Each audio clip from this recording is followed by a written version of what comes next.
95, and I just was blown away by it, and have wanted and tried unsuccessfully all these years to have her come. So it's been just a wonderful treat to have her here, and so please give a warm welcome for RaNelle Wallace.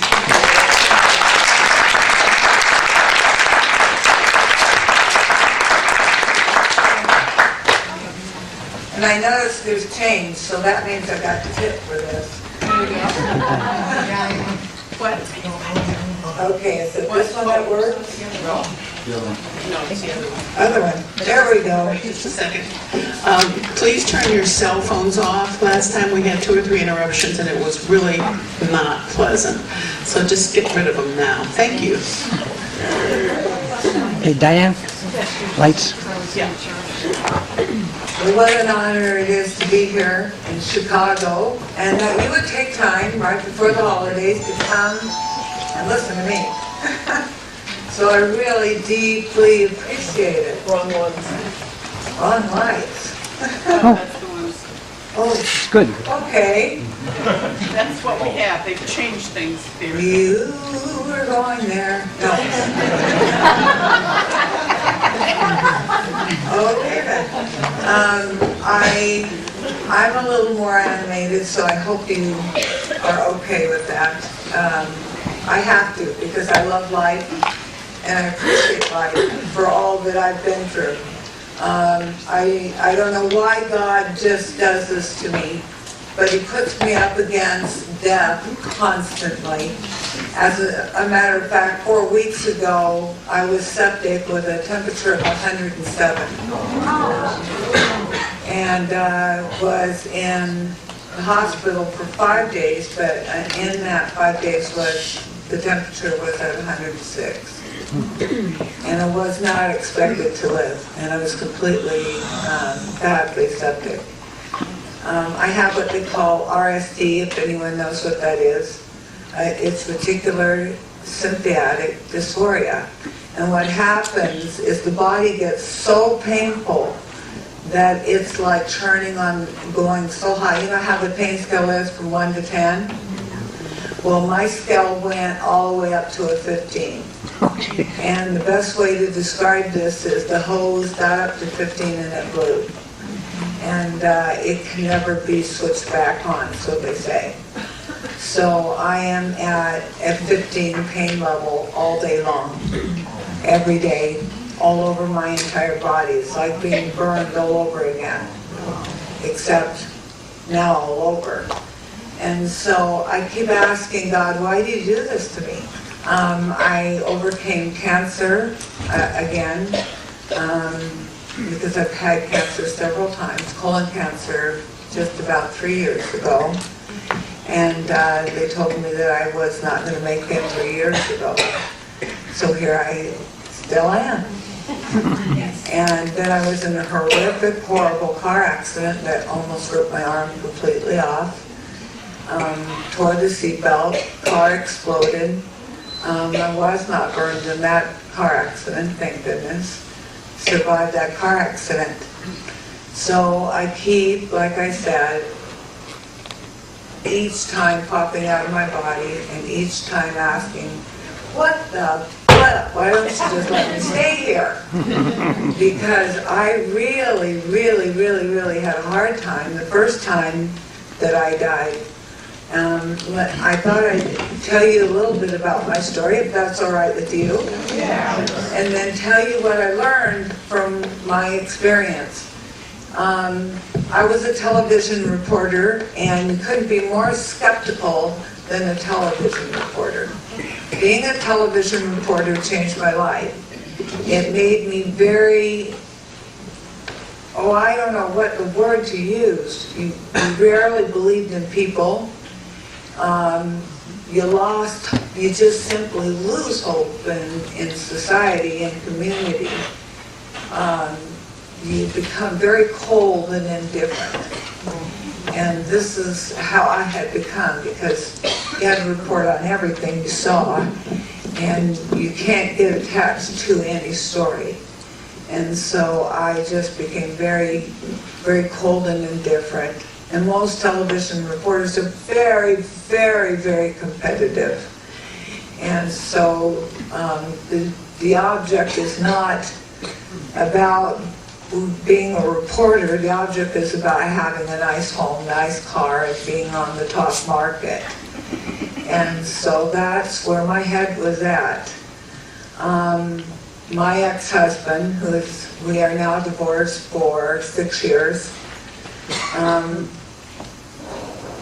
we have a lot of problems in our marriage.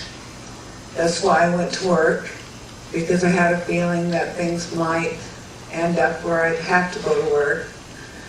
And so I ended up in this job. I'd heard about a possibility of a job in Utah.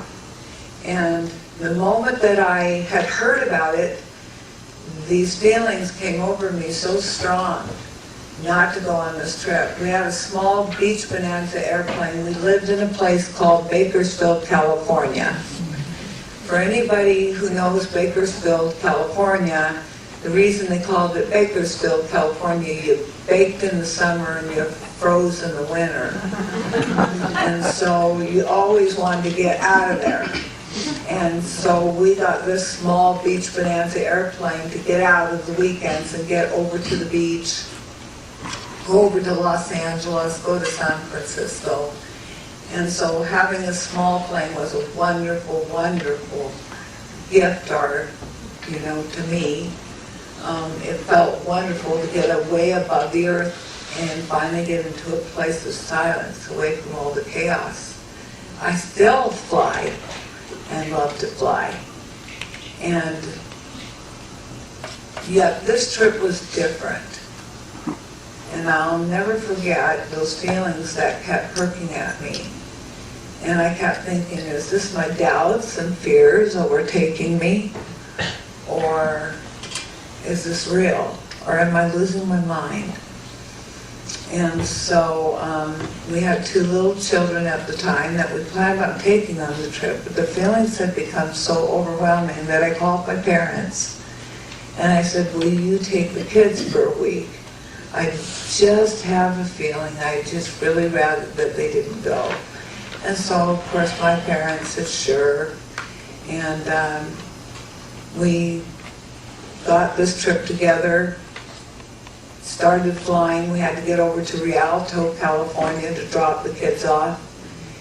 And it was on that flight that the feelings became so overwhelming that I grabbed a pad of paper on a legal pad that my daughter was drawing on, and I pulled it forward and I started writing out last will and testament. Now when my husband saw last will and testament, he started laughing. He said, aren't you taking this a bit too far, RaNelle, really, honestly? He said, I think this is just your paranoia of flying. And I said, no, I need your signature on this, for this to be legal. And there were only 3 letters in the entire world that scared my husband, and still do to this day. And it is the only thing that scares him, and it's called the IRS. All I had to say is, that bank and the money, the IRS, if you die, will get it all. Give me that paper! And then he signed it.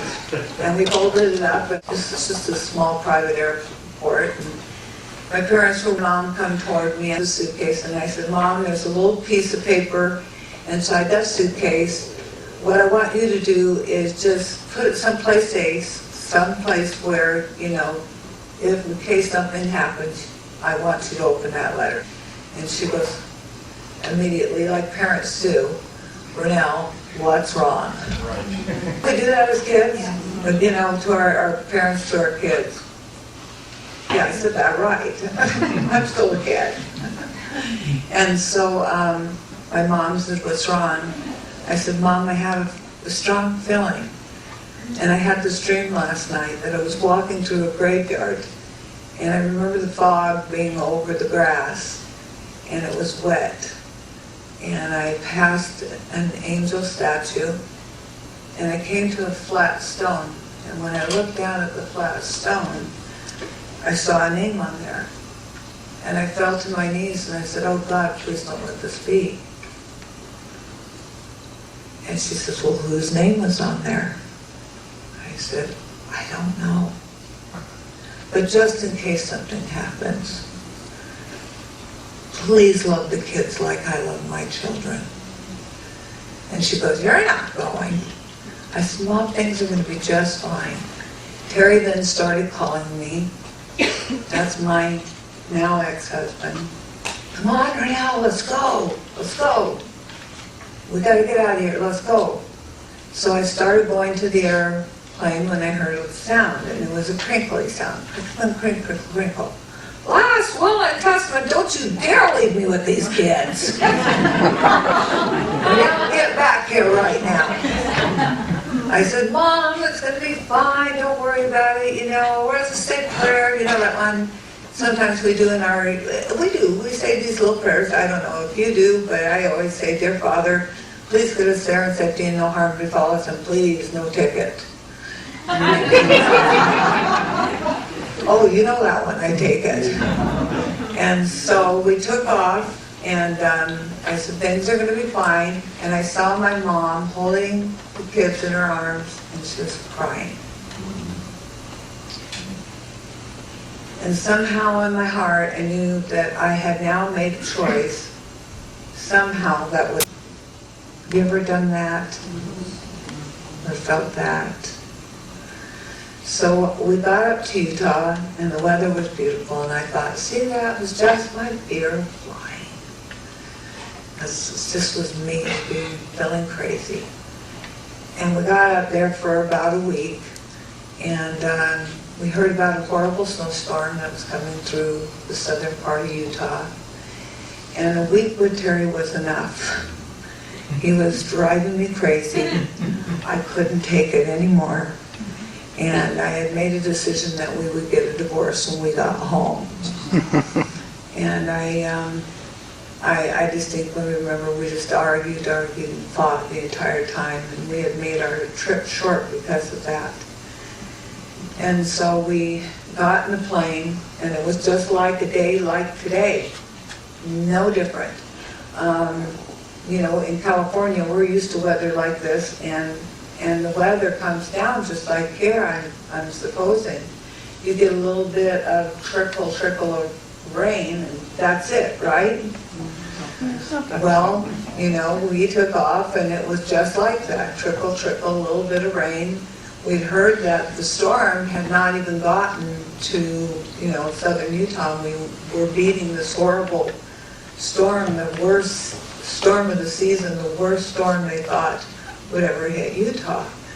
And so we were taking off, and we got about middle way of Utah. And if anyone's ever been through Utah, you know what that's like. The middle of nowhere in Utah is like the middle of nowhere of a desert with nothing. And suddenly, as we hit that middle part of Utah, the storm got worse.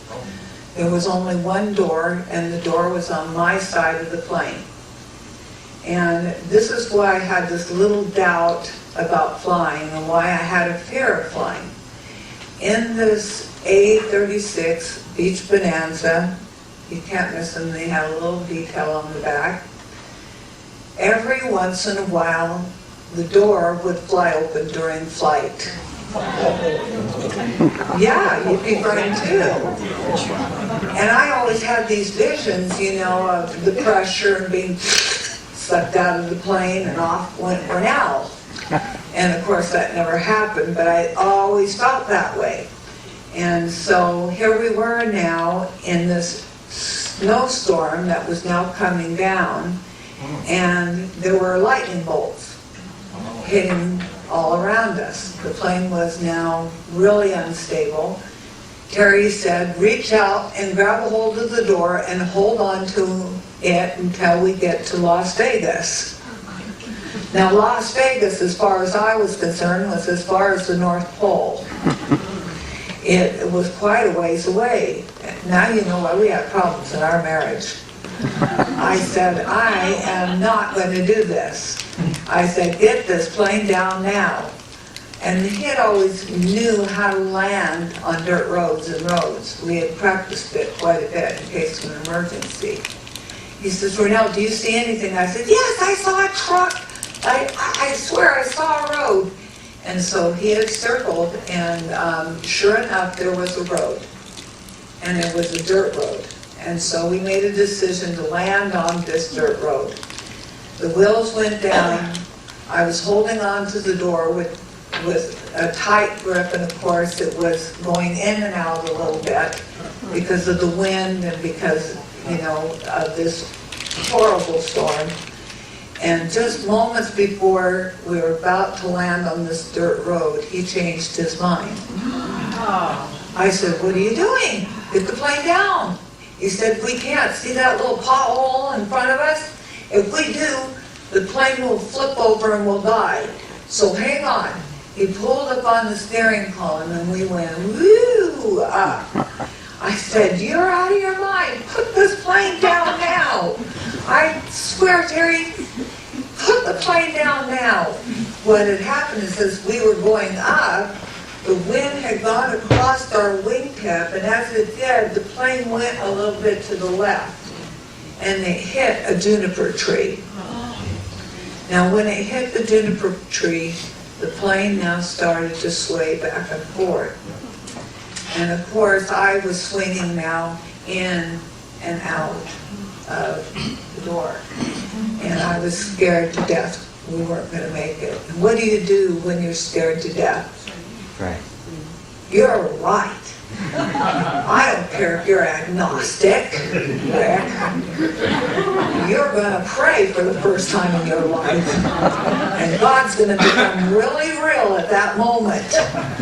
And so I said, "And then what else do you do? You make promises, don't you?" "You bet you do. Dear God, if you get me through this, I swear I'll never fly again. Just get me through this, get me through this." And so Terry then decided to try to approach that road again. Okay, calm down. We'll try to approach that road again. He came around this hill. And as he came around this hill, a miracle. An old abandoned military airport. I said, "Thank you, God." "Oh my gosh, I can't believe this." He said, "Now this is the plan. We're going to get the plane down, get to the end of the runway. I want you to slam the door and take off. We're going to take off again." I looked at him and I said, "Are you out of your mind? Didn't you hear my prayer?" I mean, I was screaming it. And so I thought about it for a minute, and I looked at him, and he was determined. He got to the end of the runway, he stopped. I looked at the door, I looked at him, and which one do you think looked better at that moment? The door, of course. So I kicked the door open, and I jumped out of the plane, and I always wore heels, and I still do, bigger than this. But because of my RSD, I can't now. I used to wear 6-inch heels. And so here I was walking down the runway. He says, "What are you doing?" "Well, I'm walking back to California. I told you I was never going to fly again. This is why I promised you. Never listen to me."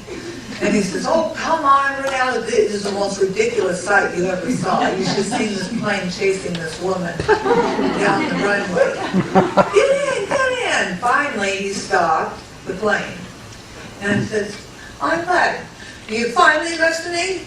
"No, I'm paying attention to the truck that's coming here to find out where we are."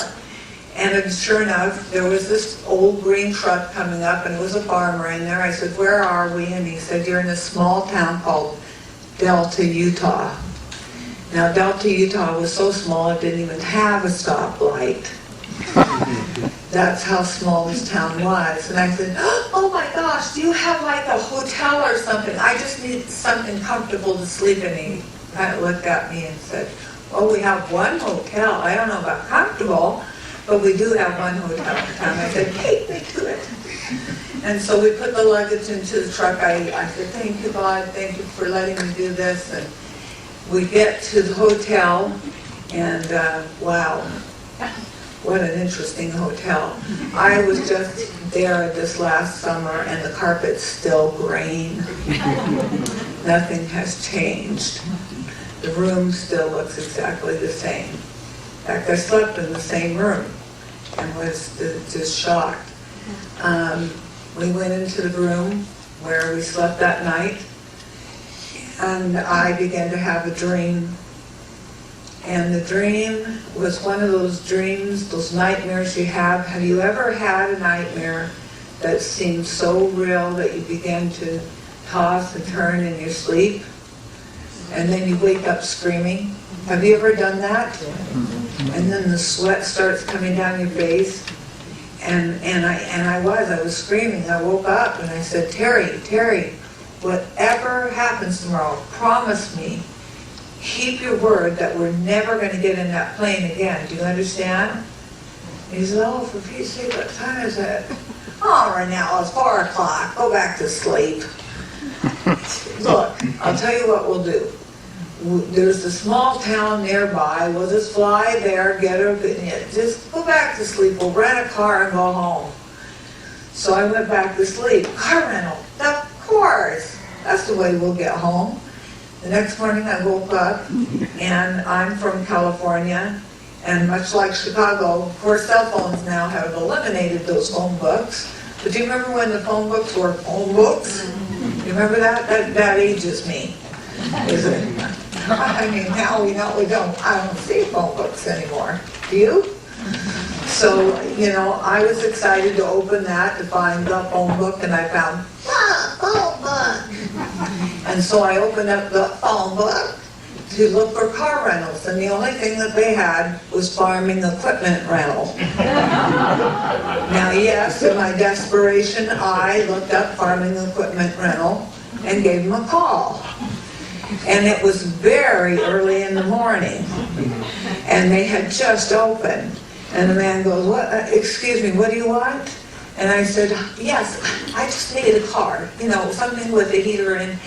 All I need to do is just get to Las Vegas. I'll take a truck or anything. What do you have? And he says, ma'am, all we rent here are combines. I didn't know what a combine was. It sounds like Cadillac, doesn't it? I said, oh, I'll take one of those. For anyone, and there's someone here who doesn't know what a combine is that thing that goes across the fields and gathers, picks up all the weeds. And I said, oh, I'll take that to Vegas. That's not too far. And he says, are you serious? You can't take that down the road, ma'am. Now look, I won't rent that to you. I says, oh, pretty please. I was a good flirt. And finally Terry said, RaNelle, get off the phone. This is ridiculous. He says, come over here and sit on the bed. I want to talk to you for a second. Whenever Terry did that, he always scared the crap out of me. For many reasons. So he slapped and said, sit down. I want to show you. Look, there's a book. And in this book, there's an airport close by. I know what you said. But this airport has car rentals, real car rentals. And it's only 15 minutes by flight. He says, what can happen in 15 minutes? He says, in all that time you've been on the phone, we could have already been there. 15 minutes. Wow. Look at it, it's already been a half hour I've been talking. And you've been tolerating it. So, okay, 15 minutes, that's not too bad. So I thought about it, got my things together as I was thinking about it. And Terry says, hurry up, we gotta get out there. We're gonna, it's supposed to snow again. It snowed the night before. I opened the door and I was shocked. Snow had fallen. To me, it looked like a foot of snow, and it was only about an inch. But to me, that was a lot of snow. And I said, we're gonna go and snow? He says, yes, it's gonna be fine. Stop worrying about it. I said, but there's snow on the ground. I have high heels. How am I supposed to do this? He says, oh, come on, RaNelle, it's going to be fine, let's hurry. So we got out to the airport. The lady was kind enough at the hotel to take us there. There was not a soul in sight. We got dropped off. I went, oh my gosh, this is it.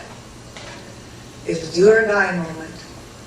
And so we took, a towel, and we got all the snow off the wingtips.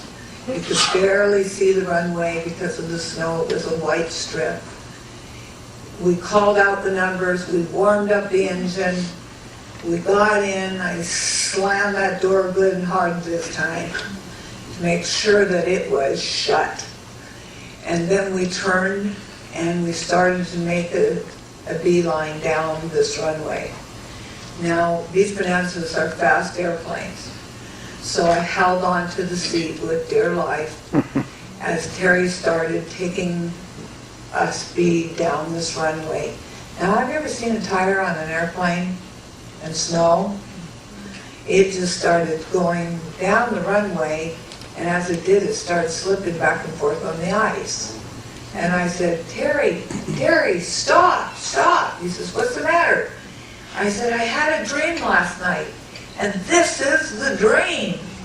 I said, I dreamed we were in a plane crash. Please stop. If you've never listened to me before, listen to me now. Let's not do this. He said, it's going to be all right. I said, Terry, stop. We're not going to make it. I can see the speed. And look, there's the end of the runway. And Terry started pulling up on the steering column, and we were not getting lift. I said, what's the matter? Why aren't we getting lift? He says, well, it's because there's ice on the wingtips. I forgot to get the ice on. Yeah, that's what I said. And so he turned the switch on.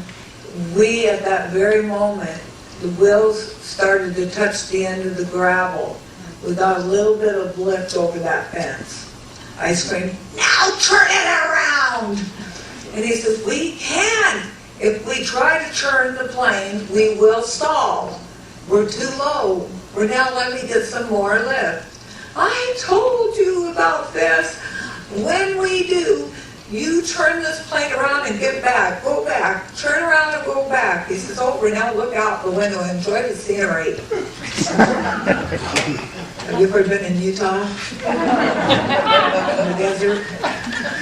He said, see, there it is. There it is. There's the airport. See, you're screaming about nothing, RaNelle. Can you see the airport in your little orange sock? I said, yeah, I see it. So we're getting closer and closer, and I could see the 15 freeway that leads through Utah, and I saw a little bit of the mountains. But the clouds were really thick this day, and they were further down than they were the day before. So as we got close to Fillmore, suddenly the clouds, as fast as we were flying, started coming down like fingers down to the ground. And what happened is the snowstorm hit. And it hit with a fury. And it was a complete whiteout. We could not see where we were flying. We did not have the proper instruments to fly in snow weather. He says, get on the radio, see where we are. We couldn't see. He says, I'm going to make a turn, get on the radio, find out. I got on the radio, and because of that snowstorm, the guy had not come to the airport that day. So I clicked, help, please, someone help, if there's anyone there, please. 39er Victor, nobody replied. Terry then started to turn the plane. As he did, there was the ground. I screamed, the ground! He says, I know, hold on. We must have come up on a mountain. And so we pulled up on that steering column and we went straight up. Now this time I was scared to death. And what do you do when you're scared to death besides pee your pants at this point? You pray, that's right. And you make promises. So I did this. Oh dear God, I know what I said yesterday. But I swear, this time if you get me through this, I'll never drink Diet Coke as long as I live. I'll give all my money to the church. Terry says, wait a minute, that's my money. He says, RaNelle, pay attention.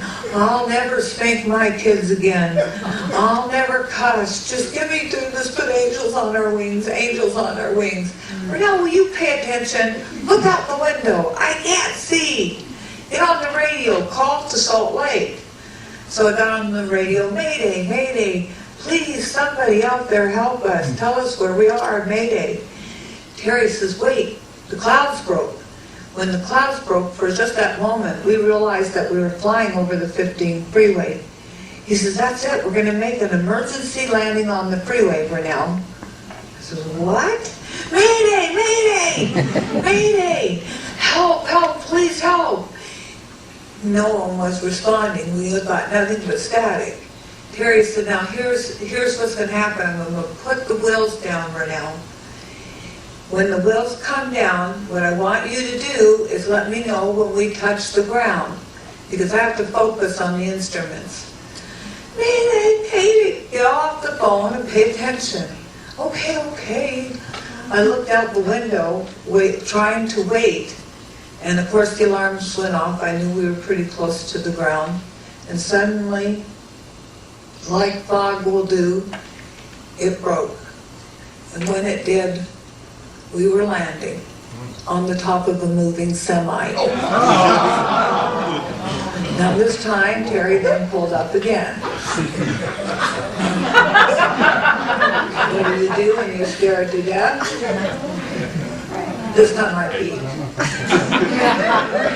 And that was the end of that. And I said, oh dear Lord, what are we going to do? Please just take care of my kids. Forgive me for everything I've done. Terry says, I'm going to turn around, I'm going to turn around, I'm going to try to go back. Wait a minute, I see a road. I see a road, RaNelle. There's a dirt road, I think it's leading back to the freeway. See it? No, I don't see it anywhere. He says, look hard. I'm trying. I don't see anything but white. It was like a white sheet around the entire cockpit. You can't see through that. And then suddenly the clouds broke. And what was in front of me shocked me. It was like this amphitheater here. It was going up. And it was going up fast. And I said, oh my gosh, the ground is coming up. It's coming up. Chunk, chunk, chunk. We had come into a mountain at 200 miles an hour. When we hit, the propeller had topped off the top of a juniper tree. Terry tried to save our lives by pulling up on the steering column so that we could try to keep from hitting the mountain. There was just no way. The mountains were too steep and too rocky, and we came and we belly flopped against that mountain. Now, when we belly flopped, to reports, what it said is that we had exploded on impact from the avgas. And so when we exploded, we started then skipping up the side of the mountain. I could see a little cliff, and I knew that once the plane hit that little cliff that it was over. And I said, please, forgive me for everything I've done. Please take care of the kids. Please take care of the kids. And suddenly the plane came to a dead stop in front of that cliff. I was shocked. There wasn't a scratch or bruise on us. Thank you, God. And then Terry screamed, RaNelle, get out! Get out! I looked over at him. What's the matter with you? We just survived a plane crash. He said, look, look. And then I looked over the windshield, and we were completely engulfed in flames. The whole plane was completely orange. I could see in film everything getting extremely hot very quickly. Remember when Jelly Belly were in? Jelly Belly shoes, the little plastic shoes. Well, they were now melting off my feet. And the paint from the plane started melting onto my pants. My hands were now beginning to bubble up. I quickly undid the seatbelt. I turned to that door, you know that door that always opened? I started to work on the handle and I couldn't get the door open. I gotta get out, Terry's gotta get out. This is the only way he's gonna get out. I gotta get this door open.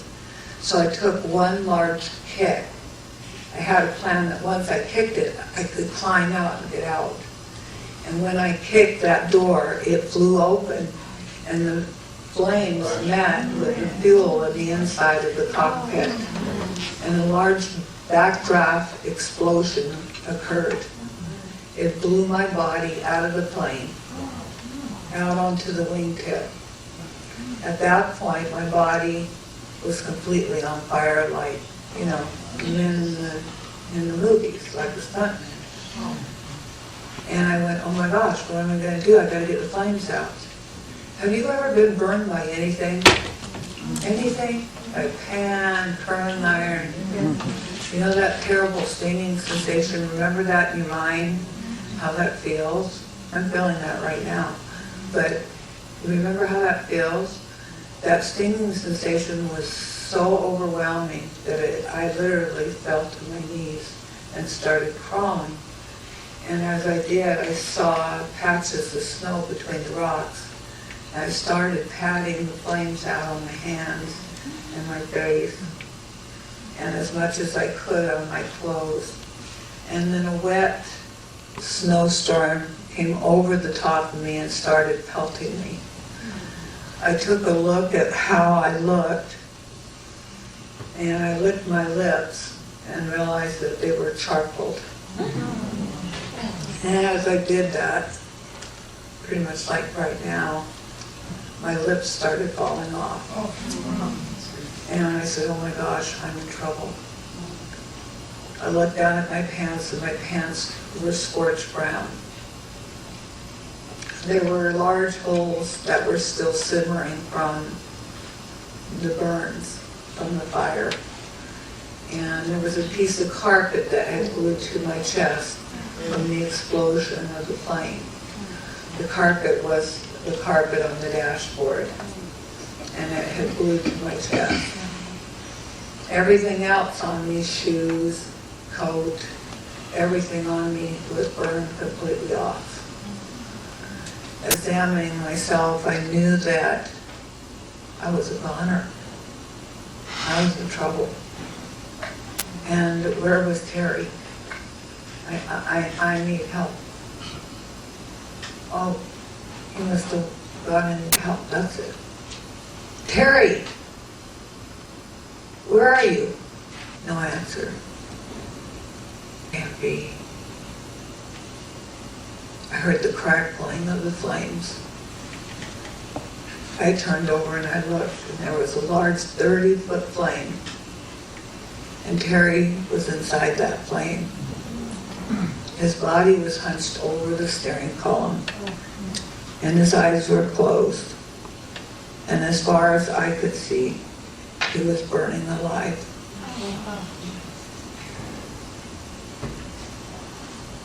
You're going to hear this because this is going in my new book. And I don't ever talk about it because I learned only about this 3 years ago. I always wondered why Terry was so cruel to me and indifferent after the accident. And how come we were on two different mountains? Terry had told me that he had put that plane into the mountain on purpose. Out of desperation, he just gave up. And so he decided to do a suicide murder.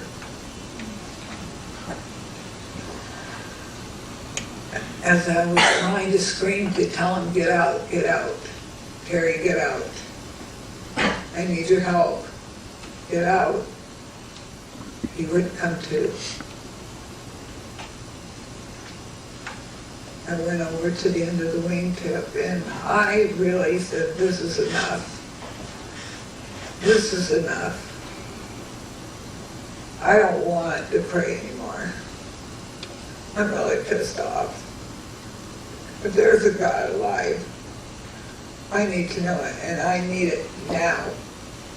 I don't want any pretend person that I was taught to believe in. Or an invisible something out there that I can't see. I need your help, and I need it now. Do you understand me? Help. Oh, that's right. Somebody may have heard us. That's it. Somebody may have heard us crash. Help. Please help. Help. At that very moment, Terry stood up inside of the plane with his hand extended out, reaching to an invisible something. He walked out of that plane. When he walked out, he was completely unscathed. Nothing on him was burned. His hands were slightly burned, his face was red. But that was it. Everything else was perfect.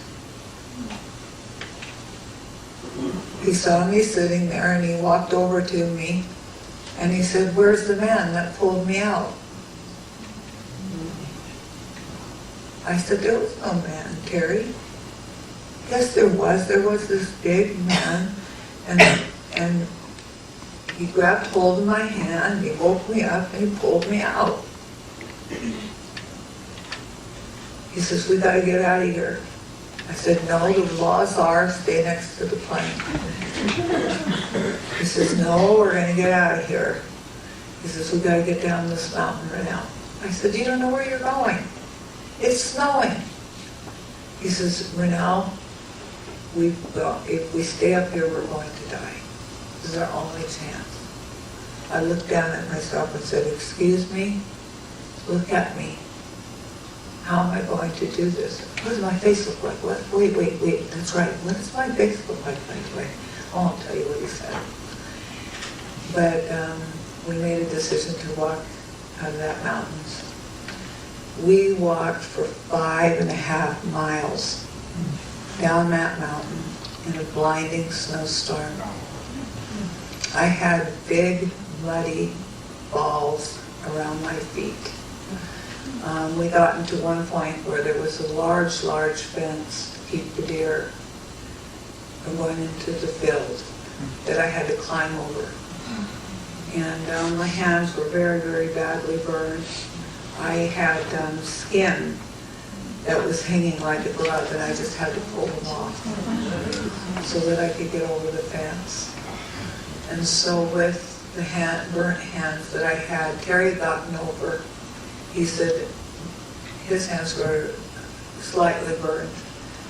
He said, "Just jump and I'll grab hold of you, just jump. Jump on my chest and I'll grab you." I said, "You can't, their hands are burned."